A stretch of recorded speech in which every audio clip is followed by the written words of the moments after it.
10వ తరగతి వార్షిక పరీక్ష ఫలితాలు వెల్లడి కావడంతో ఇంటర్ అడ్మిషన్లపై ఇంటర్ విద్యాశాఖ దృష్టి సారించింది. ఇప్పటికే అడ్మిషన్ల ప్రక్రియ షెడ్యూల్ ప్రకటించి దరఖాస్తుల స్వీకరణను ప్రారంభించింది. ఇంటర్మీడియట్ అడ్మిషన్ల ప్రక్రియపై ఫోకస్. ఇంటర్మీడియట్ అడ్మిషన్ల ప్రక్రియ ప్రారంభమైంది. ప్రభుత్వ, ప్రైవేటు కళాశాలలో ఈ నెల 9 నుండి అడ్మిషన్ల ప్రక్రియ ప్రారంభమైంది. నల్గొండ జిల్లాలో 13 ప్రభుత్వ జూనియర్ కాలేజీలు ఉండగా వీటిలో ఎంపీసీ, బైపీసీ, హెచ్ఈసీ, సిఈసీ గ్రూపులున్నాయి.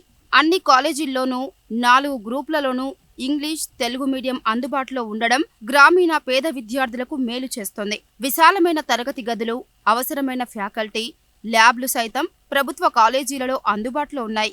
నచ్చిన కాలేజీలో నచ్చిన గ్రూపులో చేరే అవకాశాన్ని ఇంటర్ బోర్డు కల్పించడం, మరోవైపు ఒక తరగతి గదిలో విద్యార్థుల సంఖ్యపై పరిమితి లేకపోవడం, ఎంతమంది వచ్చినా చేర్చుకునే అవకాశాన్ని కల్పించడం విద్యార్థులకు వరం లాంటిదే. 10వ తరగతి పాస్ అయిన విద్యార్థులు తమకు నచ్చిన కళాశాలలో నేరుగా అడ్మిషన్ తీసుకునే సౌలభ్యం ఉంది. అన్ని ప్రభుత్వ జూనియర్ కళాశాలల్లో దరఖాస్తు ఫారాలు అందుబాటులో ఉన్నాయని, విద్యార్థులు దరఖాస్తు ఫారం నింపి 10వ తరగతి memo xerox, bonafide certificate, TC xerox ప్రతులను జతచేసి నచ్చిన కళాశాలలో అందజేయాలని జిల్లా ఇంటర్ విద్యాధికారి దస్రునాయక్ తెలిపారు.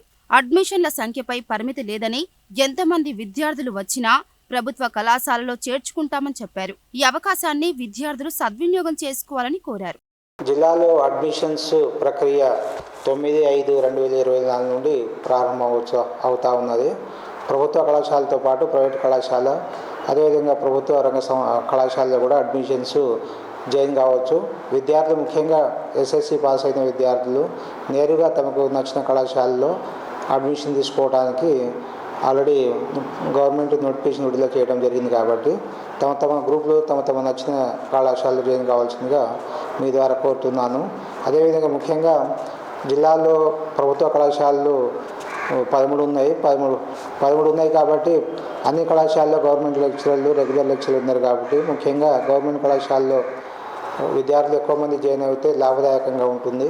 కాబట్టి దీన్ని దృష్టిలో పెట్టుకొని ముఖ్యంగా ప్రభుత్వ కళాశాలలో జాయిన్ అయిన తర్వాత ప్రైవేట్ కళాశాలకు వెళ్తే బాగుంటుంది. కాబట్టి ప్రభుత్వ కళాశాల అన్ని సౌకర్యాలు, బిల్డింగ్తో పాటు ఇన్ఫ్రాస్ట్రక్చర్, బెంచ్లు కానీ, ల్యాబ్ కానీ, బుక్స్ కానీ అన్ని సౌకర్యాలు అందుబాటులో ఉన్నాయి. కాబట్టి విశాలమైన తరగతి గదులు ఉన్నాయి. కాబట్టి ముఖ్యంగా ప్రభుత్వ కళాశాలలో జాయిన్ కావాల్సిందిగా మీ ద్వారా కోరుతున్నానని తెలియజేయడం జరుగుతుంది. ముఖ్యంగా అన్ని గ్రూపులు అంటే ఎంపీసీ, బైపీసీ, సిఈసీ, హెచ్ఈసీ 4 గ్రూపులు ఉన్నాయి. అదేవిధంగా MPC Telugu medium, English medium, BiPC Telugu medium, English medium, అదేవిధంగా CEC Telugu medium, English medium, HEC Telugu medium, English medium. ప్రభుత్వ కళాశాలలో ఈ అన్ని మండల హెడ్ క్వార్టర్లు ఉన్నాయి. కాబట్టి మీకు ఎన్ని సీట్లు అయినా ఇవ్వడానికి మా ప్రిన్సిపాల్లు కానీ, లెక్చర్లు కానీ అందుబాటులో ఉంటారు. అడ్మిషన్ ఫామ్స్ అందుబాటులో ఉంచడం జరిగింది.